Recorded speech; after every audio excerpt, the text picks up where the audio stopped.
Earthlings, welcome to Too Many Shows, a TV podcast. I am your host, Benjamin David. We are both live on our YouTube channel, B David Studios, and you can also find the pod wherever you listen to podcasts. So subscribe, follow there. Again, that's Too Many Shows, a TV podcast. On that note, smash that like button, hit subscribe, turn on notifications for future streams of Too Many Shows. Also, any kind of super donations here on the stream or or on any of our videos is much appreciated. Any kind of xenomorph eggs you guys want to drop, much appreciated. And we're continuing the pods and the streams with the newest installment of the Alien franchise, and that is Alien Earth. They have arrived on Earth, my fellow Earthlings. So today I'm going to be reviewing episode 4 of Alien Earth, and if you guys want to hear my spoiler reaction to episodes 1 through 3, we did do that over on the audio. That was actually the pilot episode of our podcast as well, so again, subscribe there to hear that. And as I mentioned on the pod, we're also going to be going live right here on the YouTube channel for the rest of Alien Earth Season 1. So episode by episode, if you guys want to catch the show live, you're in the right place. Sorry, lost my spot here. Going live isn't the easiest thing. And the other final thing I wanted to say about scheduling, we're also going to be going live Wednesdays starting next week to get these out earlier because, Alien Earth drops Tuesdays. So we're going to be doing these Wednesdays to get them out sooner for you guys. Anyway, finally, if you like the show and you want to support us and all the other shows on our network, then head on over to Patreon. That's patreon.com/BatmanBeyondMedia. Join the community here at Wayland-Yutani. And we're not going to expose you to xenomorph eggs, so you'll be safe working for us. You guys get early access to all our podcasts, detailed episode notes for each pod, and then a ton of exclusive vids and pods you can only find there above in Batman Beyond, our DC animated movie show, a bunch of stuff. And that's all just at the $1 level. And again, that's patreon.com/BatmanBeyondMedia. All right, so let's do it. My review of Alien Earth, Episode 4. So some IMDb credits, and then we have our non-spoiler initial thoughts. Episode 4 is once again titled Observation. Script is co-written by Noah Hawley, who is our showrunner. He was the guy from Fargo. He did the Fargo show, I should say, as well as Bobak Esfarjani. Again, that's the script. Directed by Ugla Haukskotir. Looks like a Norse name or something. Returning cast, we have Sydney Chandler as Wendy. This is Kyler Chandler's daughter, which I didn't mention that on our pilot episode. That's Mayor of Kingstown himself. This is Princess of Kingstown herself. We have the great Timothy Olyphant as Kirsch. I just watched all of Justified. Rewatched all of Justified. I'm obsessed with Justified. Olyphant is the best. So yeah, the fact that he's on this. So he's our synth science officer. Samuel Blenkin is Boy Cavalier. And then Babu Sise, is Morrow the Cyborg. A brief synopsis from IMDb. An unexpected connection is formed, while a covert plot puts everyone in danger. So as always, we start off with our non-spoiler initial thoughts. At this point, also, if you guys want to drop in any comments, whatever you got here on YouTube, please do it. So here we go, non-spoilers. And then, of course, obviously, spoilers after that. So, man, I still need my line about why in the hell these parents just signed away the consciousness of their kids. Like, maybe it'll eventually get revealed, but I also don't see what is gained by holding that back. Like, how much stronger would this whole story be if at this point in the story, earlier on, you get, and really, it's episode 4, it's halfway, it's 8 episodes total. If it's about parents taking hush money, essentially, at the literal cost of their children's souls. Like, that is heavy shit. Like the economic situation in this future, it's dark. That is what people have resorted to and how morally bankrupt corporations have become. It would fit, again, perfect with this economic framework we already have in place. Again, it might get addressed. My final point with this, I'm just annoyed that it hasn't been brought up at this point. So my other main problem here, they make the kids way too stupid. I mean, I do have a third thing, but my second problem, they make the kids way too stupid, meaning like all of them seem woefully unaware of information they should all have access to. It's way more interesting to have them all functioning at a super high AI level, academically, technologically. Like, they're essentially Terminators, right? But it's just their emotions that are limited. Like, they should all have, again, a much higher baseline, you could call it, in my opinion. I don't know. And then you just add the emotions. Just add water, baby. Make it interesting then. But don't have them be kind of dumb. They just seem dumb, and they all seem... It's all these excuses for exposition as to... And we'll get to the specifics, but as you can probably guess, without spoiling anything, they do have a ton of Matrix-type access to all these databases and all this information, and they're able to process it at a level we're not. So the fact that these hybrids are having these pedantic conversations, they should all just be knowing that they... it's annoying. And then the final thing, we got a taste of it last episode, and I didn't mention it, which I should have, episode 3 of Alien Earth, in our pilot pod episode, because again, we covered episodes 1 through 3. What I should have mentioned on that episode is that it ended with this kind of interesting connection that Wendy has telepathically to the xenomorphs. Now, this was in one of the novels. I forget the exact title of the novel, but it was in that series of Out of the Shadows, River of Pain novel series that you can find on Audible, the Audible only alien shit, I call it, and but good shit. And they also did the audio dramas as well, which I did talk about in our pilot episode. But anyway, check out those dramas, check out those novels, and in the third one, it jumps a couple hundred years into the future, and it's actually a relative of Ripley, which I didn't necessarily need that, but my point here is there is a telepathic connection to the aliens that they wrote into that novel, and it's really good. The way they do it here in this episode, let's just say that gets developed in a way that it is, I don't want to skip to recommendations at this point either, but it affects it. We'll say that. Holy crap. And I'm a big Alien fan, as you can tell. I'm not like an Alien Ultra fan, as I was saying in our pilot pod, but I love it.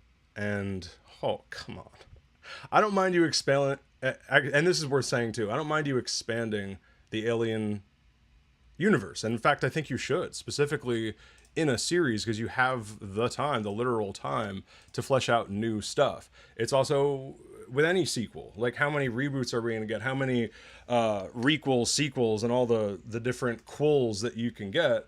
I'm glad that they are doing different stuff. You should do that. You should step it up, especially for a modern audience. But come on, man. Like, the way that they are delivering this is not loving it. Not loving it, kids.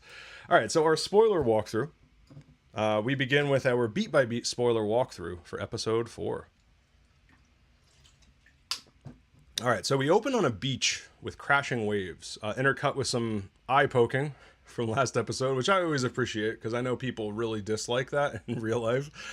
So it's bold to put that visually in. I don't know. That's maybe a mean thing to like about a show, is that it makes people squirmy, but that's kind of the Alien brand, right? Anyway, we open on a beach with crashing waves, intercut with some, like I said, eye-poking flashes that we get in the beginning of each episode. So we open the first episode with this. We would get these, and I thought it was a good idea, especially in episode 1, because we didn't, this isn't a xenomorph-centric show. It's about really the hybrids and all that stuff. But in terms of like the opening, I thought it was smart because you got some xeno flashes. It's like, all right, there's going to be some action. There's going to be xenomorphs.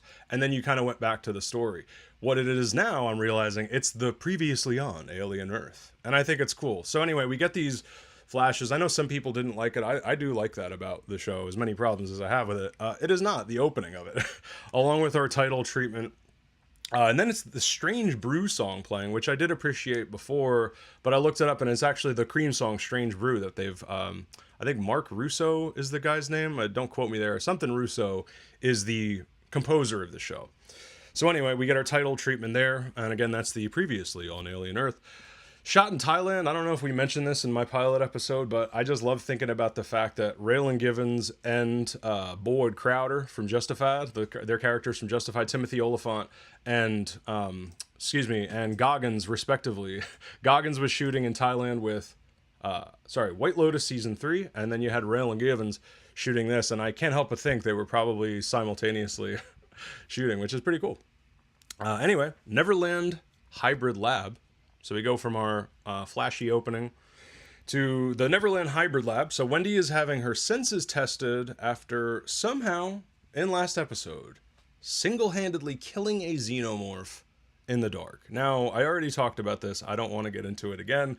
If you want to hear my main beef with it in detail, check out the audio. But for YouTube, holy crap, didn't like that. It's like, and why wasn't she cut up? Why wasn't there, hybrid slash synth white, iconic white blood everywhere? It just seemed so silly to me. But anyway, we're back to, their point is they're repairing her after this attack and they're putting her senses back together. So there's actually a pretty cool kind of filmmaking thing of she's, it's like she's deaf and people are talking above her and then they tune her audio back and she can hear again. Anyway, this is Wendy's sensory linguistic connection to the xenomorph crap, where we get more into her, and I only say it's crap because of the linguistic part. Again, I don't mind the connection thing. We got that in those novels that I liked, but this, oh God. Are we in spoilers? Yes. Okay, the clicking is... Oh, I can't stand it. It does not work on screen at all. Like, it is just the same identical problem that I had with the hybrids themselves that I talked about in the pilot episode. Is like, maybe in a comic it would work that you have the consciousness of kids in these bodies, but you're playing them, first of all. Like, I have a niece that's 8 years old. I also have a nephew that's almost the age of some of these sick kids, right? These kids act like the 8-year-old, not the 12-year-old. And it's just, have you ever met a 12 or 13-year-old? They don't all act like this. It is the same beef that I have with this clicking shit communicate. It does not work. They needed a better way to, again, in the novels and even in the freaking audio dramas. Not it's high production for audio, but compared to this, it's like a $250 million show, and they do it better on an audio drama on Audible. So, no, not a fan. And also, to be fair, I guess in that, I'm trying to recall if there was like communication that they explicitly had on that drama or in that novel, but damn, bro, like, does not work is the point. Then we have, what's it called? Kirsch's reaction to Boy Cavalier. This I loved, and this is Olyphant just at his best, right? I mean, this guy is a master at his craft at this point. You have Justified. You had going all the way back to, what was it, Deadwood. His body language. I found out he was actually as much cowboy shit as he does, and he's known to be this, like, cowboys in Once Upon a Time in Hollywood and all that. He's from, like, Hawaii. I don't know why I said it like that. And then he's like a swimmer athlete guy. Which is funny because, again, you think of him as this cowboy. But anyway, that is part of why he's so good, super tall, good-looking dude, obviously. But the body language is my point. I think that connection, the athletic connection to the body, works perfectly, specifically with a synthetic. And to have someone, again, it's so cool. In his older age, it's like a seasoned Olyphant. You could just shock him with white hair and eyebrows, and he's a totally different dude, and it works for a synth. So it's interesting that, like, someone as like such a stud is now what's it called? A synth. A stud is a synth. But anyway, so Kirsch's reaction to Boy Cavalier when he dismisses him, he's like, "Don't you have buttons to push and experiments to perform?" And Olyphant just hangs there, and you're just like, "Ooh, you just want." I mean, who wants more than to see? And are we gonna get Kirsch just losing his shit? I think that's for sure like a D plot in all this. Is that Kirsch, especially, he's feeling squeezed. He has to feel squeezed by these hybrids, right? And then now with the cyborg, there's a cyborg present, and maybe that, I'm sure that wasn't news to him, but it is news to us. It's a new thing to the alien universe. It's interesting now he's gonna feel squeezed from both sides in terms of the cyborg hybrid. The hybrids are more powerful than him in terms of consciousness. They're the new model. They're probably even better synths, right, than anything. They're $1 billion each. He's less expensive. He was only like $750 million. He's only three quarters of $1 billion synth. But anyway, yes, synth body. So yeah, I like I want to see him strangle some people. Specifically, I just want to see him pop Boy Cavalier's head, because that character, ugh. And at least Olyphant, I mean, I know he's a synth, but compared to all the other characters in this, they're so slight. I heard someone on a podcast say slight. I'm going to steal that. They're so skinny and little. And, the army medic, we even saw him working out. Why is he so skinny? Everyone's so, just, I don't know. Maybe I watched too much cowboy shit, but, like, beef these people up a little bit. and they're young adults, so I guess maybe, but I don't know. Put them in the gym. You synth bodies, and they're synth bodies. Make them stronger looking. You're creating the bodies anyway.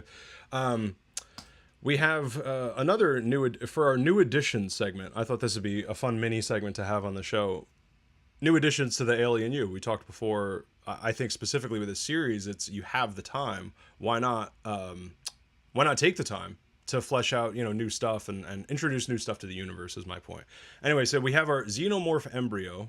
And this is the screaming baby that she now has a connection to and does a...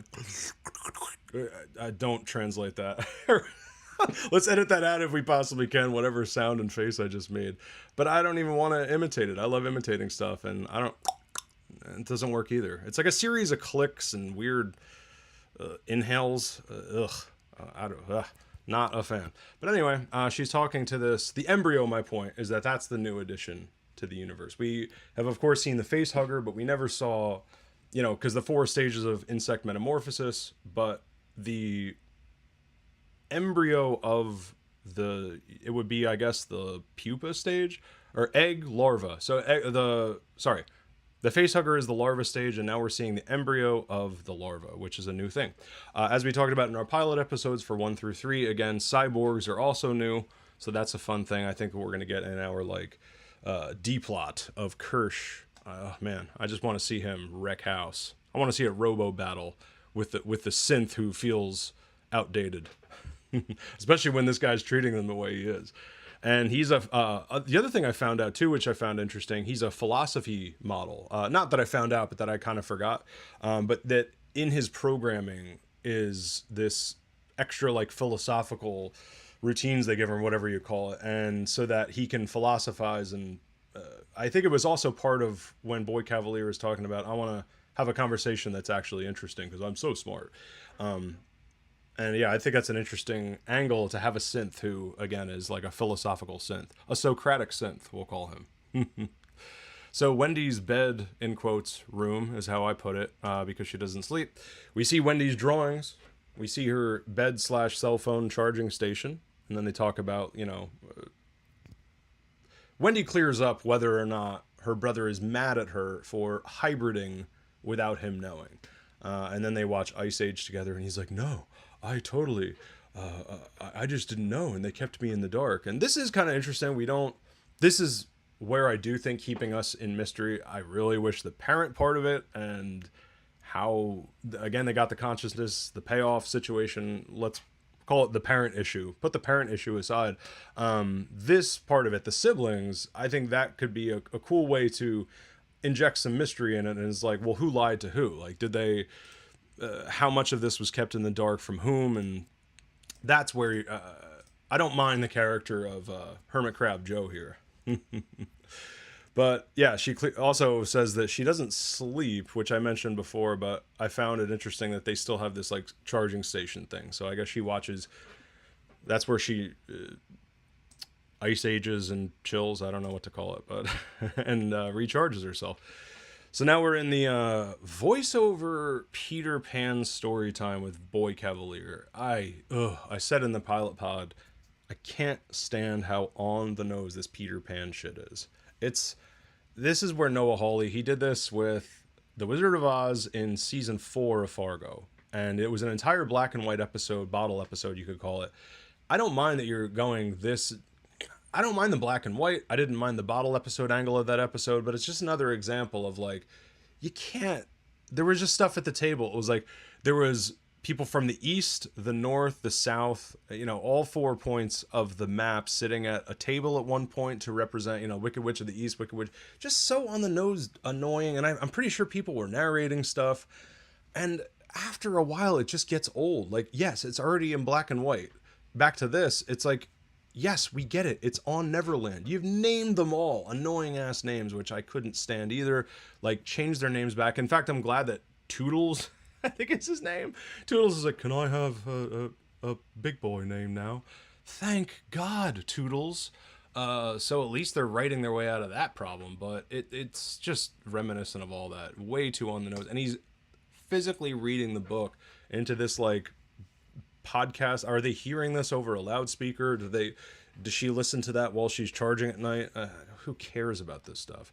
The character Slightly is audio FaceTiming with Morrow out on these Thai island patty things, which it's gorgeous cinematography, but I guess I'll get this out of the way. These crossfades are cool. They're very 70s at first. It's very Alien 1. They need to stop. Way overdoing it.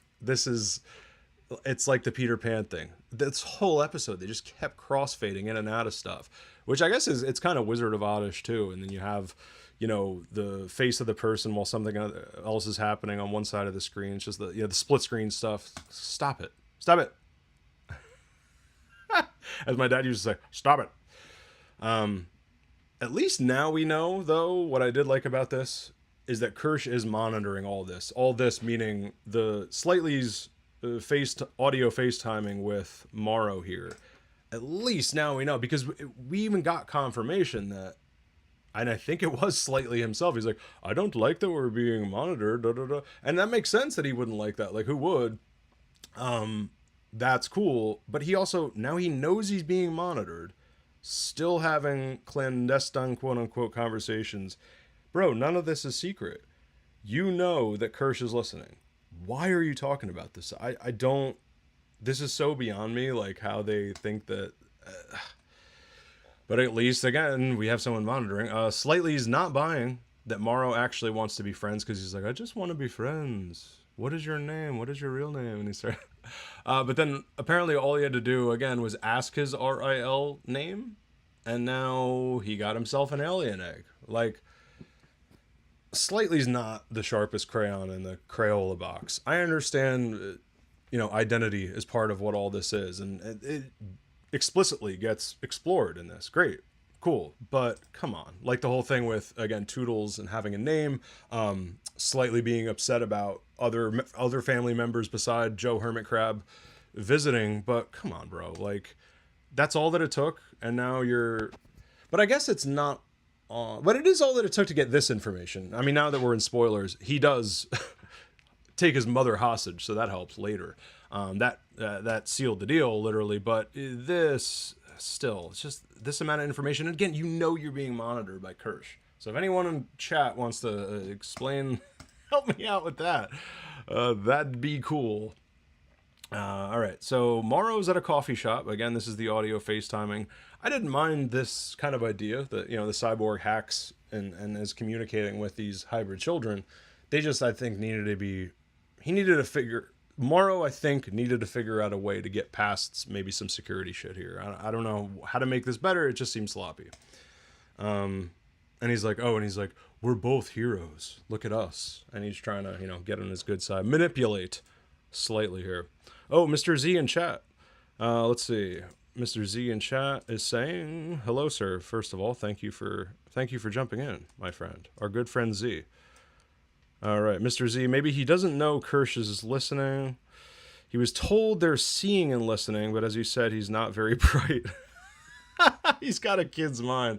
Yeah, maybe it is just that. Maybe we're to just be like, all right, well, he's gullible, he's a kid, and maybe he doesn't know how much is being monitored, or yeah. Good point. It's probably mostly the kid thing, I'm going to assume, because this seems, as I'm going to say later, this is like participation trophy alien. For those outside of the U.S., we give participation trophies, literally, for contests in this country, and for better or worse, so everyone feels included and whatever. I don't want to get political or any of that. It's just, that's kind of the culture, we'll say, and this feels very similar. Which we'll get to with the xenomorph shit later, too. Like, we're even going to include the xenomorph. Even the Xeno gets to play. Great. Yay. Back at the Neverland Ranch, Slightly's bedroom. Bed in quotes room. Our boy Kirsch explains the see no evil, hear no evil, speak no evil monkeys. Now, this is where I do like on-the-nose, allegorical, philosophical, more clearly, stuff from a philosophical synth robot, someone who's specifically supposed to be synth. For Mr. Z, and Kirsch doesn't want to reveal himself yet until he knows what the plan is. That I completely agree with, yes. And I like that Kirsch, again, this is what I do like about all this, is Kirsch monitoring. I think maybe if you reordered some shit, that would make it a little, like, maybe if the kids didn't know they were being monitored, I think that would have been the way to do it. Introduce, you know, introduce slightly being upset and all that drama next episode after we see all this monitoring. Maybe that'd be or add it to this in the third act, you know, make it the third act of this. That'd be cool. Anyway, our boy Kirsch again is explaining the see no evil. So point is, he's saying that figures in Buddhist teachings, it's about, it's saying that figures in Buddhist teaching about avoiding evil thoughts. So it's this lesson of like, if you saw me, if I did something evil, would you report me? Because he's like, do you forget we're monitoring you? And that's an interesting thing too, because he even says in this conversation, in fact, he's like, everything's a test. Now that you're an adult, everything is a test. And that's fascinating shit. Man, just have a Kirsch spinoff. I want the philosophy synth. I want the Socratic synth series.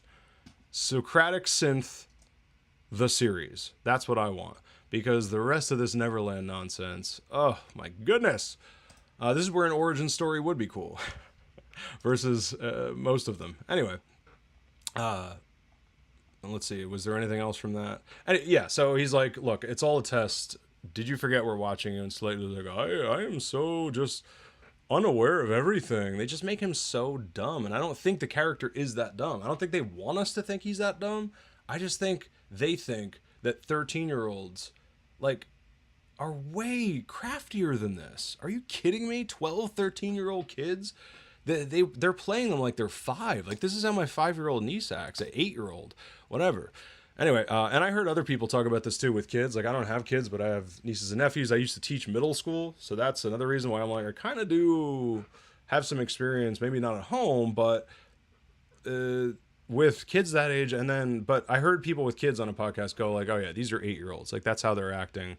And these are people who like the show are saying that. So anyway, back in the Neverland Alien Lab, we have a sadly, from Mr. Z in chat, yeah, Olyphant brings the charm. He really does, right? He's like a charming synth, which is a fascinating thing too. I mean, you had Ian Holm as Ash. You had Lance Henriksen, especially Ian Holm. I mean, that's like I want to say Shakespearean, classically trained British actor who just brought class to all kinds of genre stuff to any project he would come to. And then freaking Lance Henriksen. I mean, you had the just great people who definitely had charm, but Olyphant, again, it's like now you got a stud / charm. So that is, and Fassbender, you know, but again, none of them are Olyphant in terms of like good looking. So I like that about, especially for someone who's so philosophical, you'd think they'd go the opposite way. All right. Sorry, I got so distracted by Timothy Olyphant. We have this, back in the Neverland Alien Lab, we have a sadly unfortunate sheep. This thing, although I guess it's, some shit's about to get better. It's about to get super smart, but our Cthulhu eyeball octopus is about to go to work. Ooh, so hard to watch. Like, even on my rewatch, props, sound, concept, holy shit. Like, I do wish the CG was a little better, but still, like, this is good shit here. I also like the music too. It felt very like H.G. Wells, old school, War of the Worlds type shit. So again, the wavy lines, like, Toodles should know that's a gamma ray. So anyway, real quick, back to the Cthulhu thing. It takes its eyeball out. The eyeball substitution is just all the stuff. Point is, now this thing is intelligent, and he's like, the wavy lines. Like, he's looking at this gamma ray monitor. This kid should already know that these are gamma rays. His line should be. It's way more interesting if he already knows that. Like, it's a kid who's interested in lab science shit, right? Except on crack, because he uses AI. So he should already be at the baseline of, he should be the one you can't shut up about, oh, the gamma rays, and then Kirsch is like bringing that down. Instead, you have it that Kirsch has to exposition this. It's so annoying. But whatever. Like, the wavy lines, Kirsch says, problem solving, concentration. This creature is highly intelligent. And Again, Oliphant with the charm, Oliphant with the coolness, to delivering synth slash AI dialogue, not sounding robotic. Playing robots ain't easy is the point. Especially this new philosophical model that we've never really known about, at least to me. And the line deliveries. This creature is highly intelligent. He's so calm and collected. Even when he finds the kids that are captured by the cyborg Morrow, he's like, let them go. He's so calm. And less robotic than that, but he's like, let them go. Super calm in that, even in that kind of setting. And I can't wait for this sheep to computer hack its way out of this cell. You know that's coming, because they even said it too. The advisor guy's like, this is a very dangerous creature if it gets out. He's like, that's 2-inch glass. Well, yeah, now it's gonna friggin' hoof hack its way. I want to see that sitting at the computer hacking away with those hooves. We're now Arthur, Sylvia, and Dame Sylvia sneak off the reservation on a dock in the jungle. It's cool to see a little more of this Neverland place. That it was interesting to get that kind of camera work too, of you're seeing like the CCTV POV of them kind of trying to get away so other people can't hear their conversations. Again, this Thailand setting is gorgeous. Arthur questions bringing in the alien specimens while beta testing the hybrids. Also, this guy who plays Arthur, we said in the IMDb credits before, but he was in Fargo season 5. Did a really good job with that, and I think he's doing a really good job here. I like all the FX cross casting. You know, we got Oliphant from Justified. We got our boy here from Fargo. The woman who got killed was actually the cop in that same season of Fargo. The woman who got killed in the first episode by the xenomorph while Morrow is in Mother and just coldly watching her die. She was also in season 5, which I said in our pilot pod. Again, Arthur's like, what? Why are we bringing in aliens right now? Like, we're in the middle of beta testing this $1 trillion project, $1 billion each hybrid, and now we're bringing in alien specimens. She's like, yeah, it's a multinational corporation. Like, we can handle the workload. And he's like, that's not the point. And thank God he also questions next the rescue mission from the pilot episode. Like, that whole rescue mission, that was my biggest rant. There's a clip of it on YouTube here. I don't need to go any deeper, but I could not stand that was a plot point. It just seemed dumb as shit, as I said. So from Mr. Z again, somehow it got loose on the ship. It will get loose again. Yeah, exactly. And he goes, maybe it can't do too much, but I love they made it observe. Yeah, it's an eye. Yeah, right.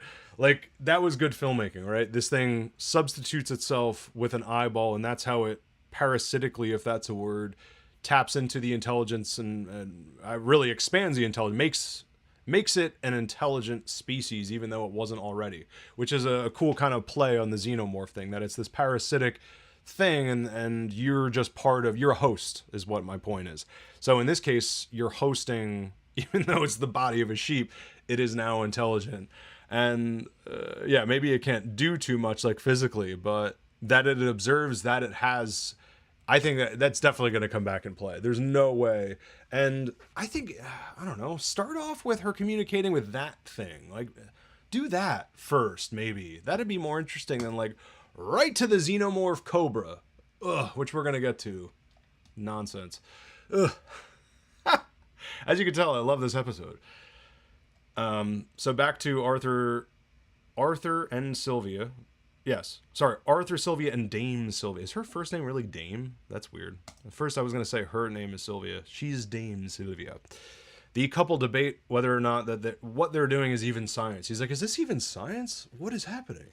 And, I do like the line, I need you to hear that. Not as a scientist, but as your husband. Because at this point, obviously, it has come to a moral thing of, like, what the fuck are we really doing here? Sylvia is way more positive than he is, and so that's interesting too, having one person kind of debate it. But this whole scene would have worked way better as a flashback. Like, it seems way too late to be having philosophical debates like this late in the game. I'm not saying there aren't more philosophical debates to be had once, again, the aliens arrive, which is this point in the story. But this kind of questioning that I think that they have, it shouldn't be about workload. It should be about, What are we doing? So, Mr. Z, but I love that they're playing with alien parasites and synthetic creations, which are the only ones who are immune. Yes, how cool is that, right? I don't know if I mentioned that in episode 3, but that you have this. Yeah, if you're organic, you can't go anywhere near these things. So synths, in a weird way, have like a new power, and that is totally what we got later on in the scene with Oliphant. It's so gross, but he's like stroking the egg, and the gross mucus crap is coming on his hands. That clip that sentence, but yeah, it is so cool that they kind of have this. And that line too through the window, I did talk about that in the pilot episode when Oliphant's just like, they go after only organics, like you. Ooh, beep, beep, beep, beep. Human beings, like you. You're weak. I'm not. I'm a synth. You think I'm outdated? Bitch, I could have you. Oh, and by the way, in one of the, I mean, there's typically synths that turn on humans, but there is, in one of the novels, they have Rutger Hauer as the character of Ash because Ian Holm had died. So real quick, and we'll get back to the episode. Anyway, they have Rutger Hauer do the voice, and they're like, all right, when they brought back Ash, he's incorporeal. He's only a program, even though his body is gone, but he's still kind of alive in that sense. Anyway, so that they voice him as Rutger Hauer, and he's just in the computer. He's in Mother, controlling everything, and does all this crazy shit. I don't want to give it away, but that's in the audio drama, having Rutger Hauer deliver dialogue from evil Ash and the shit that the synths are able to do, like between unleashing aliens on people and controlling the technology, shutting off different parts of the ship, and all. Point is, the control that synths have over humans, and that's of course part of this whole thing of like, what have we created? We're the monsters because we've created synths that can potentially do this stuff, and they do our bidding in ways that we can't. So that's fascinating shit. Totally agreed. I'm glad you brought that up. All right, where are we here? So the scene we're back to. Yes, okay. So enter Nibs. We're still on these, Doc Bridges things, but enter Nibs, who claims immaculate hybrid conception. Arthur outright rejects the claim, while Sylvia acts as if, Dame Sylvia, so weird, is her name Dame, acts as if she buys it, and she's like, yeah, let's go talk about this in the office. This whole thing, like, we're in Sylvia's office. Sylvia and Nibs have their pregnancy therapy session. Tries explaining the biological process of conception. I don't know if this is supposed to be meta commentary on, like, anybody could have a baby. Whether it is or isn't, it seems just, I don't like it. I do like when Nibs flips the fuck out. That's cool. I just think of all the ways to have one of these hybrids. I mean, this is a literal necessary storyline in concept, insofar as the danger of one of these synths, the danger of a child's consciousness with a Terminator body on crack. It's like, yeah, you think that'd be a security issue? Maybe. So yeah, great. But having it be, so I don't know. Again, don't like the pregnancy angle. She jumps across the room from the therapy thing. This is our Tony Soprano moment when he throws the glass table. He's like, you knew Gloria Trillo hung herself. Yeah, I don't know. Sylvia hits the security button. Dame Sylvia hits the security button and has them lock her in her cell phone charging room. Yeah, so she's like, oh, I forgot I had when the security team walks in, I thought I had a meeting before. And as Mr. Z says in chat, Nibs is being an angry kid. Yeah, which is, I think, a great idea. Perfect. And I think I also think the actress is doing a great job. All of this stuff, again, in concept, is literally necessary. It's just how it's delivered is, Uber Eats over DoorDash. I don't know how to explain it, but that's how I feel. And she's like, yeah, I gotta go, blah, blah, blah, blah. And then they have her lock her in a room, which I think is interesting. Like, how secure this Neverland facility, you'd think, at least if they're smart, they build the lab first. It's like the 2-inch glass of the sheep alien now. Did they consider that with the strength of these hybrids? They must have, right? If she's saying secure, that is, These things are cells if we need them to be. So what is that shit reinforced with if you have, and also like this omnipotent, techno-omnipotence that Wendy has, and now that what's his fuck can be hacked by Morrow, it's like, this girl is gonna get out of that cell, obviously. Mr. Z, because you're stronger, and you deal easily with angry kids because you're stronger, but they toy with what happens when the kid is stronger. And you deal easily with angry kids because you're stronger, but they toy with... Yeah, dude, it's a ticking time bomb, is what it is. It's a tantrum with a synth body, so have fun with that. Adam Ians, and I looked up this name. That's this... He's like the right-hand man who is the only apparently sensible human being who works closely, at least, under Boy Cavalier. Of course, next to Kirsch. But we never know Kirsch's angle. You never trust the synths, guys. So we have to kind of rule Ash out. Anyway, this Adam Ians guy, he calls Joe Hermit, quote, the brother, into Boy Cavalier's office of hybrid faces.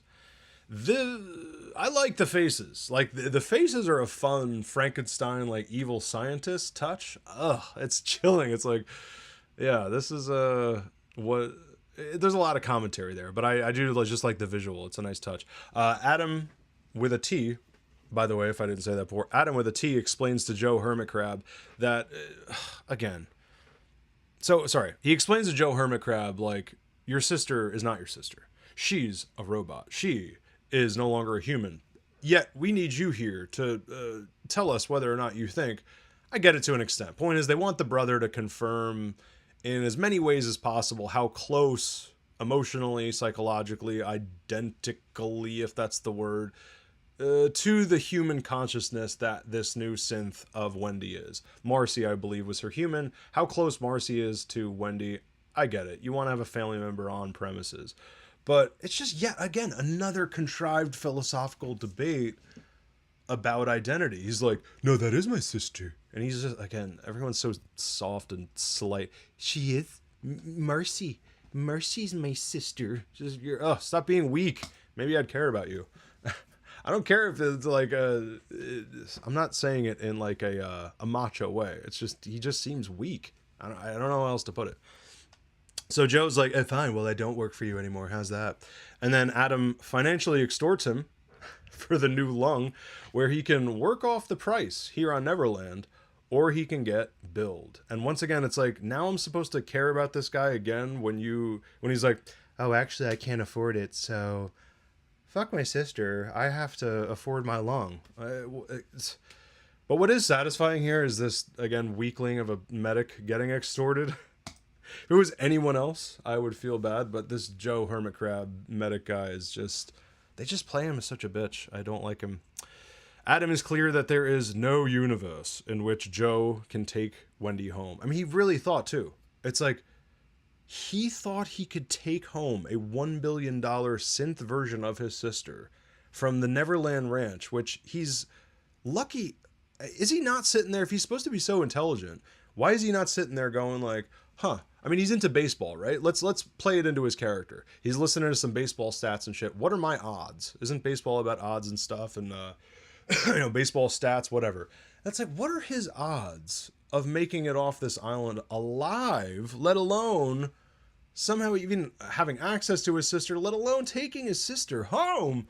What is this guy? Ugh. But it's just so like, all right, so the audience probably would think that, and again, this goes back to the subtext. Like, these arguments need way more subtext. They think, the audience thinks, that it's like, oh, well, he would want to take his sister home. Yeah, of course. Duh. Alien just never seemed like so duh before. But I don't know if it's like, oh, for a modern audience, we have to explain all this shit. She's still a human being. And he's like, no, she's not. Not anymore. Blah, blah, blah. Bro, this is exactly the show. This is exactly the format. Kirsch, perfect delivery systems of what is human? What does it mean to be human? Love it. I was literally a philosophy major, which explains why I'm talking to you on YouTube right now, and I do trivia games. Useless information is literally my trade. I make a living doing it. But this shit is like, it's just not the way to deliver these really interesting, frankly, philosophical things.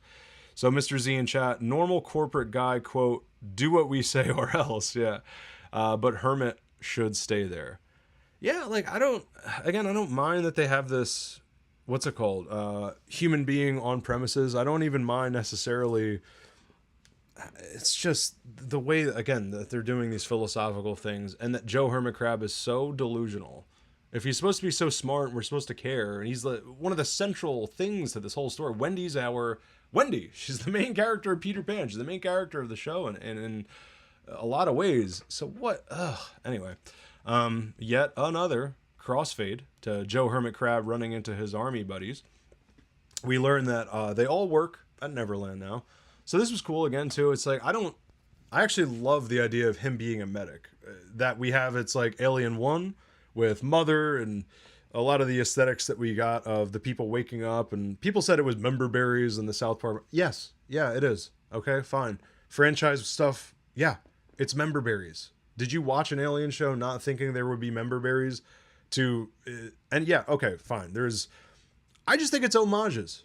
I understand how close to Alien 1. My point is how close to Alien 1, with everyone waking up and talking and whatever, to that the pilot was of this show. I didn't mind it though. Point is, Alien 1 meets Alien 2 with these Marines and that he's a medic. I do like Joe Hermit Crab in that sense. So I should probably stop saying Joe Hermit Crab.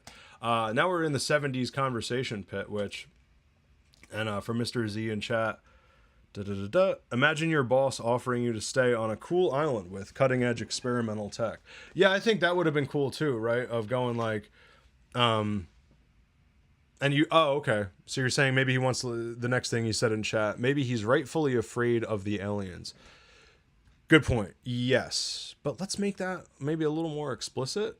I don't know. He doesn't, he seems to not like that they're using, it seems like his main beef, at least that we see, is that they're using his sister, which, yeah, totally understandable. You're not afraid of these, I don't know. Well, actually, he would be afraid of the xenomorphs. Yeah, he got attacked by xenomorphs. Why isn't you right? Why don't they make that a better, more clear point? Is like, he wants to get the hell away from these aliens. That's a great point, Mr. Z in chat. Thank you, sir.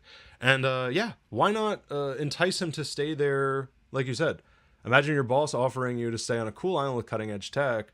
This is supposed to be a smart guy. Yeah, entice him with medical tech, right? He's a medic. Do that. Oh, look at all the cool lab toys that we have. Show him the Batcave of Neverland. In the 70s conversation pit, I will say, as an architecture 70s interior, I'm not going to say aficionado because I don't know a ton. I love that shit is my point. I have an affinity for 70s, 80s stuff. And the fact that they even just wrote in the script, if it didn't make it to production, even that it was in a script would be cool as a behind the scenes. That they made a conversation pit. So awesome and 70s.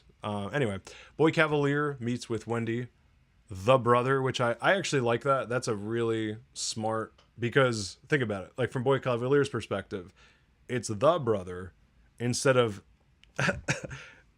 a brother or your brother is what I'm trying to say. He doesn't use the possessive Wendy, this is your brother. The brother of Marcy, who is recently deceased. You're not human. You're just you get my point. I just like the how they play around with articles and indefinite articles. The definite article of the versus or possessive your. And now I'm sounding like a language nerd, but you get my point. The brother. So this conversation is once again obnoxious. This fucking Peter Pan. On the nose. You fought the crocodile and it ate the clock and immortality and no one wants to grow up because we're on Neverland. I love again, if you want to do this Peter Pan stuff, just set it on a place called Neverland. Yes, we get it. She battled the crocodile. Why she made it out, I also don't understand, which we went over a million times. Why there isn't synth blood all over the floor, but fine. But like that he said, you fought the crocodile and it swallowed the clock and immortality and, hybrids live forever. No shit. That's what I feel like saying to the guy who develops these things. Like even I'm going like, no shit, dude. Ugh. And I don't want to hear the episode's got to happen because many times that is the way. But this is supposed to just be, this should be way better written. especially for Noah Hawley. I said in the pilot pod, I was so impressed, especially with season 2 of Fargo. I mean, that is some of the literally I think I can confidently say that is some of the best television I've ever seen. I am obsessed with the first 2 seasons of Fargo, and I think especially season 2 in terms of if you want to expand a franchise, that really, because they said it in the late 70s, it was characters we never. A lot of season 1 was very close to like Lester Nygaard. Martin Freeman was very close to William H. Macy's character. I forget his name in the movie. Whereas season 2 is like a whole new thing. So my point is that Noah Hawley can really expand a universe, and that's for sure why they tapped him for this, let alone the FX connection. But I don't, this is like the season 4 Noah Hawley. It's what it's becoming, which again is that the Chris Rock season, the Wizard of Oz season, which most people say is the worst season. Most people agree. Not just me. So don't take my word for it, kids. Anyway, yet another extortion for Joe Hermit Crab to stay. And he's like, if you want your brother around, I'm going to need you to continue that clicking shit. Because we all want him around. We all want Joe Hermit Crab around so much. No, I mean, it's... The brother is good to have around, I'll say that. Here's where I'll agree with Boy Cavalier. I'll call him the brother, because Joe Hermit Crab himself, identity-wise, since we're so obsessed with identity, anyway, separate subject, he sucks. So Wendy clicks with the Xenos, Joey gets to stay. That's the deal, guys. BK I wrote. I was like, what is BK? Boy Cavalier claims Joe never visited while she was sick, by the way. This is where the manipulation comes. He's like, oh, your brother is acting like he cared this whole time because I could tell you he never visited while you were sick, BT dubs. And she's like, what say you about my brother? Mr. Z in chat. I like that she managed to beat the Xeno, but to me it makes no sense that she can hear them. He also goes on to say in chat, the alien was organic, she's synthetic. Unless they reveal she might have something organic in there, I don't know where this is going. So my theory, to answer your question, is that this is also building on other people's theories a little bit, so I don't want to take credit for this, but that, because they do say in the first couple episodes, you're special. I think it's the pilot. You're special, that's why we chose you for this. I think there's a possibility, especially specifically with Wendy, of them sensing, somehow knowing that she's telepathically powered. I don't know if it's, again, he didn't have access to Xenos before, but maybe in some ways that on the human level, that's the only reason that they've chosen these specific kids for this program, because it's all about them, right? They're not doing this for humanity. I mean, maybe he's using some of them as kind of like extras, backups to Wendy in terms of the immortality thing. Because again, our goal here, end of the day, the show is about immortality. It's the ultimate man's, part of what it means to be human is going like, I'm going to die. But if you can change that, then what does it mean to be human? If you can truly be immortal, blah, blah, blah. So all the philosophical stuff aside, this is the way of going like, so maybe he knew that she was in some way psychically inclined, and that's why she was chosen. But I totally agree with my point. You said synthetic. It's like if she's a synth, how would she have that? Yes. So I think it's on a human level, and then with the consciousness. And then what's interesting, though, is that with the synth stuff, I think this is, if that theory is correct, what Boy Cavalier didn't predict probably is that, oh shit, now the synth can communicate in some way, because it can reproduce sounds like, and as a voice actor, I think, again, in concept, in a comic, in a novel, would have been great. The way they produce this shit, I can't get over. It sounds and looks so stupid.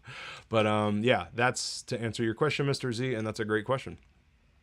Cut to commercial. And by the way, I think commercials, I would be interested to hear what people in their ad experience, those, I have the paid version, but it's like, or the tier where you don't have to watch ads. But interestingly, they do this in Mayor of Kingstown, a lot of the Taylor Sheridan shows, Yellowstone, and they have that, iconic boom, where they'll cut to commercial In Yellowstone, they do that throughout, and I think they do it Mayor of Kingstown too. That's like his signature sound to cut to commercial. But I think interestingly, it does work. I mean, we're not doing the classic 5-act break that you would with 22 minutes of television. But specifically with Alien, my point is that I think it's a nice way to just take a quick story break, and it works. You could never get away with that in film, I guess, is my main point. So back in the highly intelligent eyeball sheep cage, Kirsch and Toodles are observing our highly intelligent farm animal. Toodles asks him, can I have a big boy name now? Thank God someone's addressed that. He's a grown man now, okay? He's a grown synth. He deserves a big boy name. That's not Toodles. Yeah, agreed.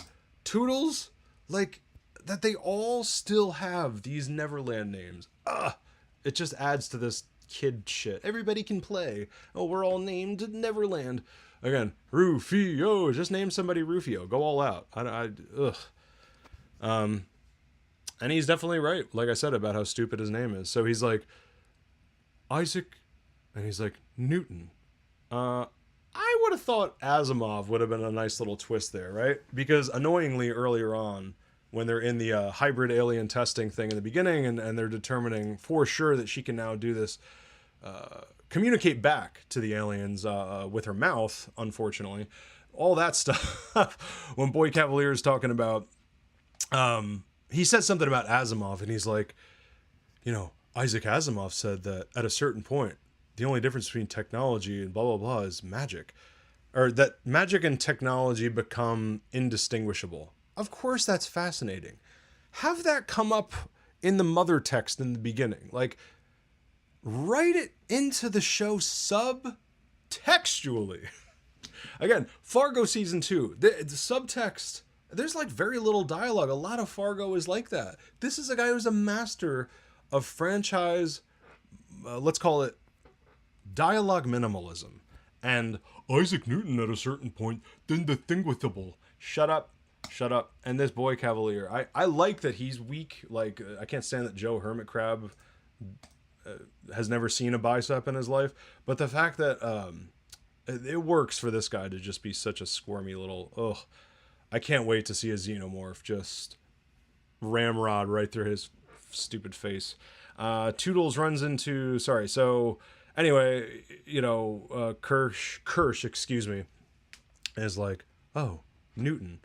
I get it. I mean, like, the kid's probably more interested in science than science fiction. I just thought that if you're going to say Isaac Asimov on an alien show, it kind of would have been an interesting, like, the Earth that was, as they call it in Firefly. It's like, Isaac, and he's like, Newton. He's like, no, Asimov. Because it's like, oh, you're an old man. I'm the hybrid new cooler. I'm cooler because of science fiction. Because when it's a bunch of nerds and scientists, the fiction people are cooler, I guess. Whatever. Toodles runs into Slightly. Just that sentence. Toodles runs into Slightly. Are we on a children's television show? The answer is yes. In the hallway. Especially in the hallway. That sounds like an episode of Peter Pan High School. Toodles runs into Slightly in the hallway outside the sheep lab. Slightly proves to be the worst liar on planet Alien Earth. Like, I know they're kids. I know 11 or 12. Man, this is painful to watch. And this is the stuff that doesn't work on screen. Like, it's like that show, what was it, in Penguin? I feel bad for a character who can stutter. The way that they chose to have him deliver the dialogue does not work on screen. Would work perfectly in a comic, actually. You could do the ellipses. You could do all kinds of, like, interesting... It just doesn't work. Back to this shit. So Toodles is like, hey, So Slightly is like, hey, oh yeah, I was just here to, somebody sent me to blah, blah, blah, do something in the lab. And he didn't come up with any kind of story remotely. And, like, any of the information he would have been able to get. Let's assume, all right, let's assume Slightly was successful in whatever nonsense mission he would. What was he going to do? He probably, even in his dumb mind, they've established he's not very intelligent, goes into the lab.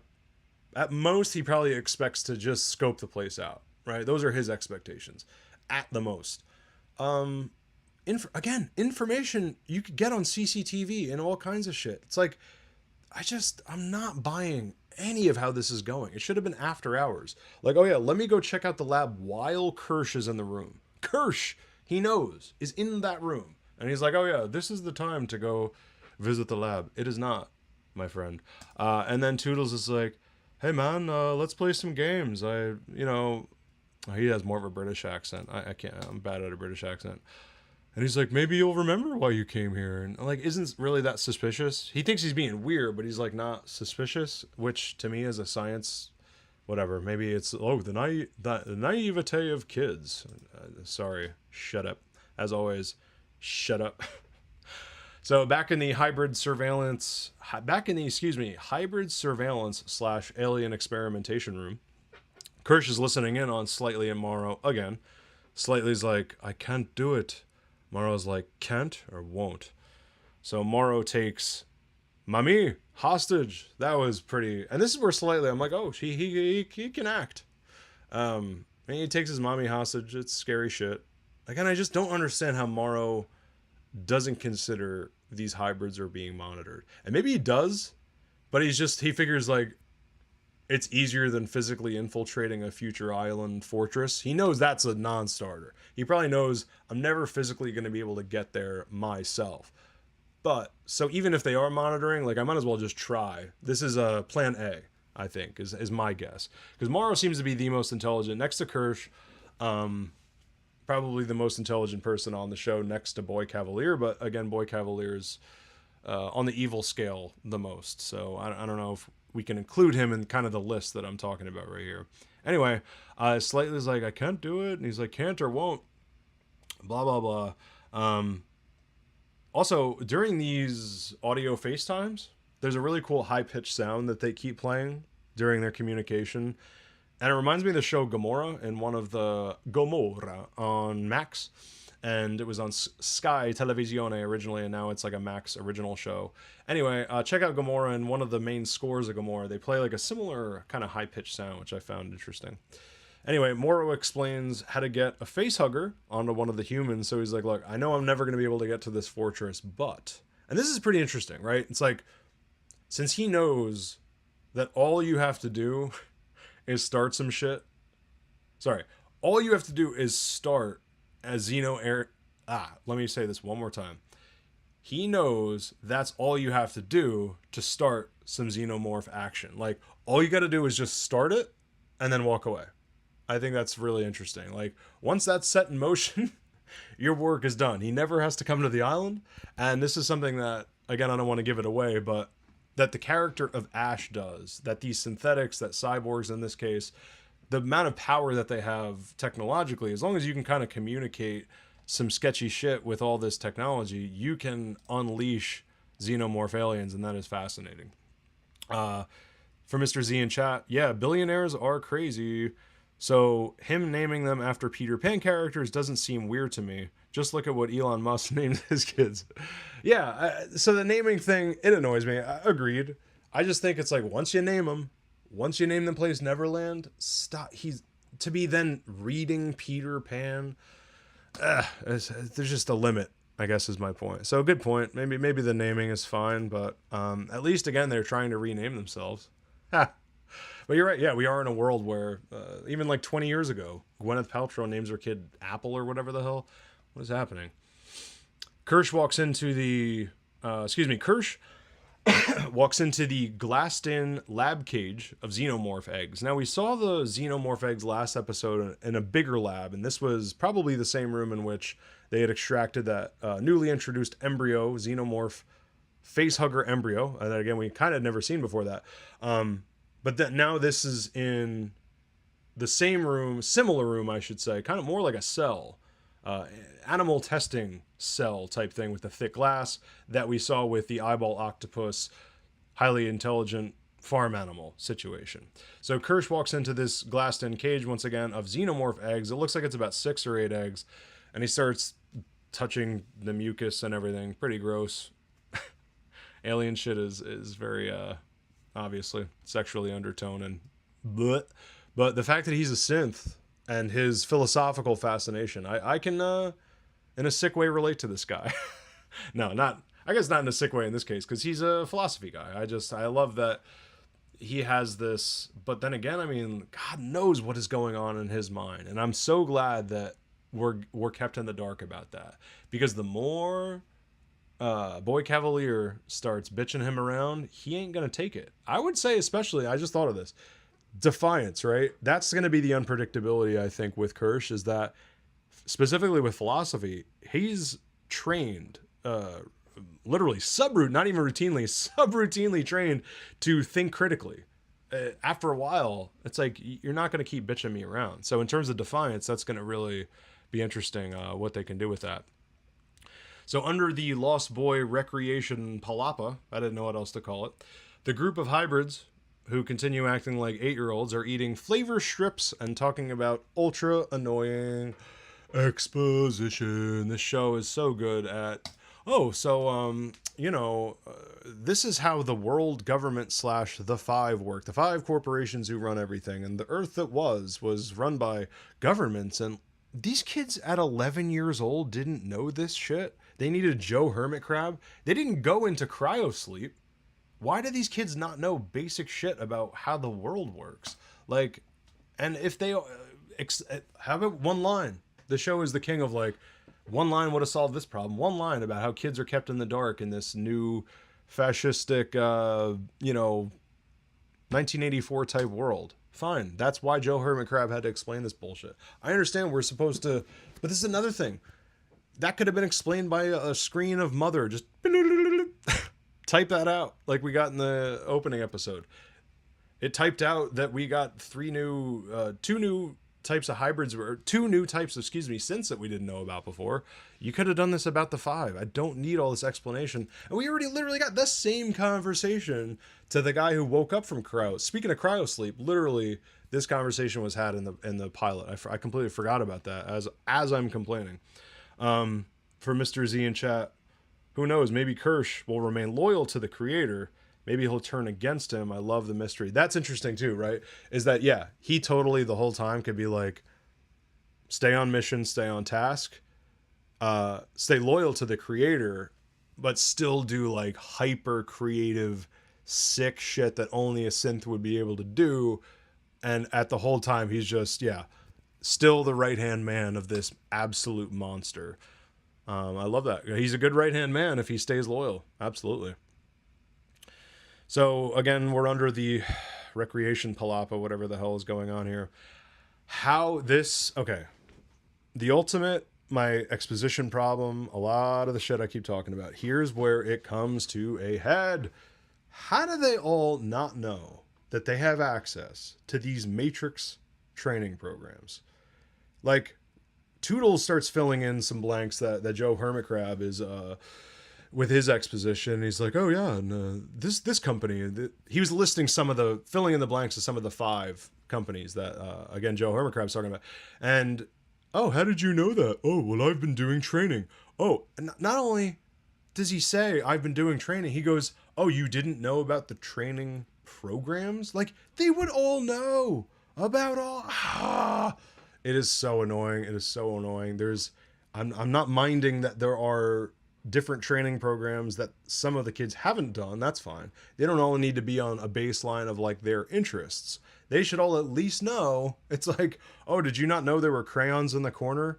I mean, any kid at any level, in any classroom, in any timeline, get the fuck out of here with this. And now even more mysterious exposition about the 5, like I said. We're having ice cream and we're talking. Oh, that line.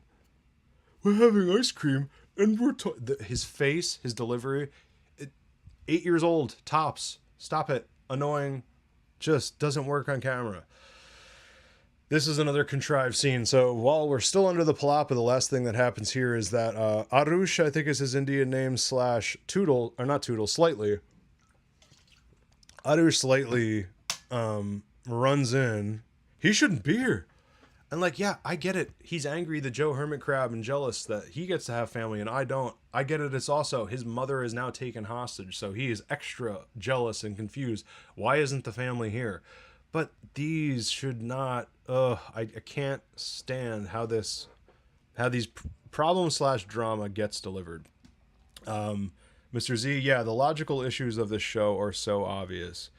Yeah, and logic is, this is exactly, in fact, I was about to say, the kind of genre. This is the genre where logic is everything. Logic and reason, and setting up logical reasons for people slash, in this case, synth slash alien behavior. I mean, we're analyzing behavior. We're talking about explicitly questions of what it means to be human. And even all that I'm fine with. I'm a philosophy major. I'm the man. My point is, I'm the target audience for what they think they want here. It's kind of like when Chris Nolan annoys me, he thinks that he's getting me as a philosophy guy with, oh, there's a boat of criminals and a boat of normal people, and such obvious ethical issues in a movie that was like right before that perfect, but you had to throw that shit into the fourth act of The Dark Knight. It's that kind of stuff. It's like, you're already doing so well. I am in. And God, stop it with your obvious philosophy shit. Back to this. Too many crossfades once again, and then we'll get to final thoughts because we're in our last scene here. I mean, there's crossfades, and then there's crossfades, and then there's crossfades into crossfades, and then we're crossfading from stop it. This time fading into Wendy clicking to the xenomorph lung embryo. Bleh, bleh, is my spoiler reaction to that. Ugh. That's my AVP Requiem. I don't want to get into the specifics. You know what I'm talking. Let's say the maternity ward. That's how I feel. I feel like the pred alien in that going bleh, bleh is my reaction. More fading now into Hermit Crab Joe looking at his lung scar. So what they're saying is he's like, oh, this is, was my lung. Now she's looking at it and clicking to it. And Kirsch is observing. Kirsch is cucking in the background. It just doesn't work on camera. And her stupid face while she's doing it. It is so cringe. This is some shit in The Secret Life of Alex Max. What was that? What was the name of that show with they try to do the liquid metal crap from Alien 2 and you're like, oh, or from Terminator 2 and you're like, oh, you're trying. I mean, it's that cringe. I would rather watch Alex Mack than this. The lung starts pulsating because again she's clicking to it, so they're communicating. Oh, fine, but it doesn't work. Lung starts pulsating and puffing out like something's trying to get out, and alas, who knew? And as right before the Xeno Cobra crashes out this stupid lung tank, I out loud on my rewatch just today, doing my notes for this, I go, oh God, this is so bad. I'm alone in my house.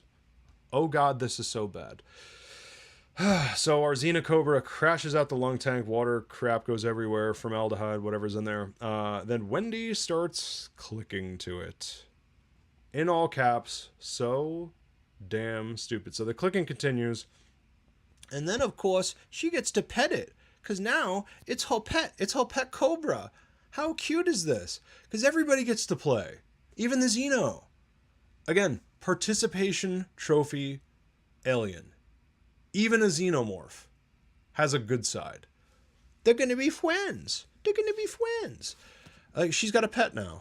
I mean, this is like that alien children's book they made, the golden books. This is the alien golden book. Mr. Z in chat. They make us roll the eyes from time to time, but the show is made so interesting anyway.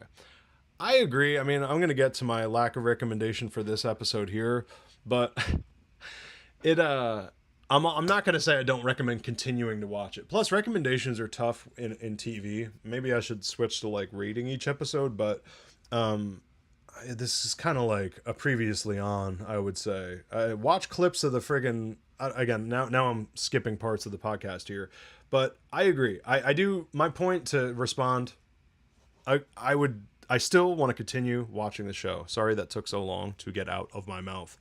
But, yeah, this Cobra shit. I mean, the shot of this thing slithering toward her. And she does her stupid clicky. Stop it. Stop it. It's the worst. It's the Worst, I think, I'm trying to think of a worst alien. Maybe AVP, parts of AVP are this bad. But this is crap. Not the whole thing again. This specific clicking with a fucking Xenocobra, and now it's her new little pet. Ugh. So final thoughts and recommends. This was some silly nonsense. Pretty boring too. I think overall this episode, while I will continue watching it, it was just, I don't know if it was the crossfading, the pacing. I don't mind that they kind of took their time. While I'm on the idea of pacing here, a lot happened in those first 3 episodes. We were not shorted of action. I'll give the show that. We did get our Cthulhu eyeball octopus, super intelligent farm animal. That, I'm thanking them for that. Thumbs up on the alien action with that, right? But just overall, like, maybe we needed more of the mystery of the synths is what I'm trying to say, and the monitoring situation between Kirsch and Toodles or whatever the fuck, or slightly, but just like, who gives a fuck about any of this? As I don't. I shouldn't say any, some of it, and the way it's delivered. If you listen back to my previous reaction to Eps 1 through 3, I actually like the idea, once again, of expanding the alien you on this show simply because it's a series. Like, you have the time, why not create new shit? But this episode in particular felt, as I was saying before about Noah Hawley, got way too much freedom with this, like, new Xeno for the kids and one we literally get to play with now. This is so season 4 of Fargo, and I don't like how much freedom he got with this. It seems very silly.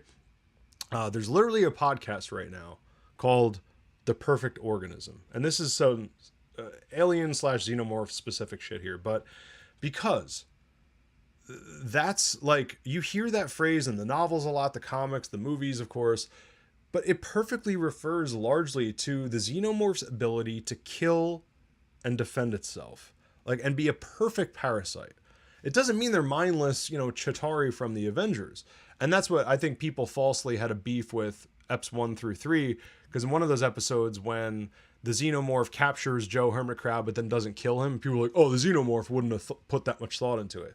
Xenomorphs actually are, but that's what makes them these perfect organisms, is that, yeah, you're not going to have a conversation. Oh my God, I was literally just about to say you're not going to have a conversation. But now we are. Fine, maybe that's part of the new evolution, is to click with these. It just can't be clicking. Maybe you'll have conversations with them, but oh my God, that proves my point. It's just that they're not dumb, and that's fine if that's your angle, is my point. But man, they should just be harder to wrangle. I mean, she should have fought with that thing. Like, they should have exchanged blows in whatever way that would have worked. There should have been a physical thing. It shouldn't have been right off the bat she's able to pet it. You just cut to credits after it's like, maybe what will happen? Have that be the cliffhanger. Is this thing gonna... Because again, she's a robot. This thing, and this is my beef with, I said in the pilot, it's like, there should have been synth blood all over the floor. Even if she does kill it and is able to kill it, it should have really fucked her up. And like, also, she can take it. Have Robo v Alien battles. Who doesn't want to see that? That's why we're all here, is to see this kind of thing. It should have for sure thrashed at her, effed her up a bit, and then we get to communication. They make us... Oh, sorry, I was reading something I already read in chat. So that's a non-recommend for episode 4, Observation. Again, I still recommend 1 through 3. I highly recommend skipping this episode if you can. Watch clips of the sheep eye substitution and be on your way. No, I mean, you do have to know the recap stuff. Watch our podcast. That's a much more interesting way to get your taste of the show. I don't know. If it's a show, again, recommends are hard. You probably feel the need to watch everything that the show puts out. I just think, let's say if you're a person who doesn't mind recaps, skipping shit, for the interest of watching a better episode of something, skip it, because holy crap, like, save yourself from the inevitable cringe and frankly audacity, I'm gonna say it, of these writers to make this shit so silly. I mean, maybe not the writers, but once they started producing it, the showrunner. This is where showrunners are a really interesting position, and this is a good example of it, is that writer is king on television versus film. directors are king. So it's like on set, this guy can literally rewrite it. He's writing scripts himself. He's the showrunner. If you're producing this and it's like, oh, this clicking shit is terrible, rewrite it. You're the showrunner. It doesn't work. But maybe this is one of those things where it's so expensive, they wrote it. All of a sudden they start producing it and they're like, oh no, like, how do we write our way out of it? I don't know. New sound work, new something, but it is just not translating onto film. Not even close. They really had a good thing going in the beginning. I don't mind telepathic connections. I said before that I believe it's River of Pain, if I'm not mistaken, the novel.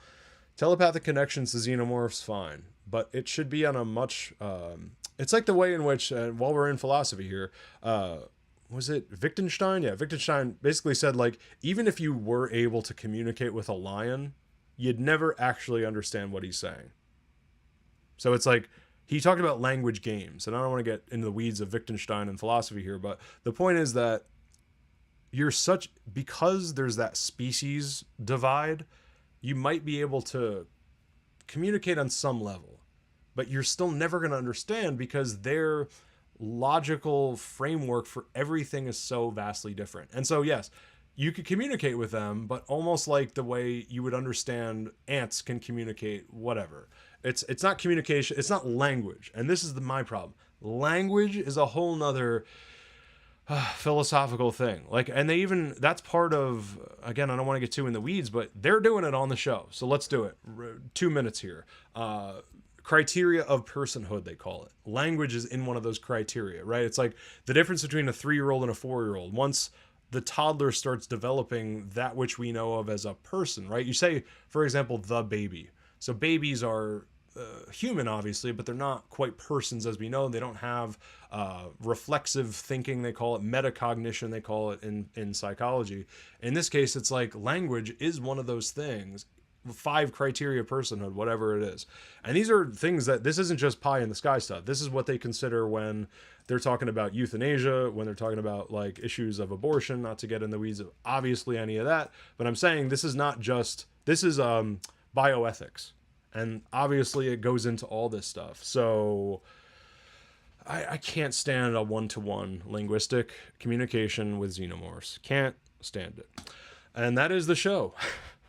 Guys, if you haven't already, smash that like button, hit subscribe, turn on notifications for future streams of Too Many Shows, subscribe and follow the pod. Again, that's Too Many Shows, a TV podcast. Super excited to have a new pod going. Again, EPs 1 through 3 are on there, so check that out.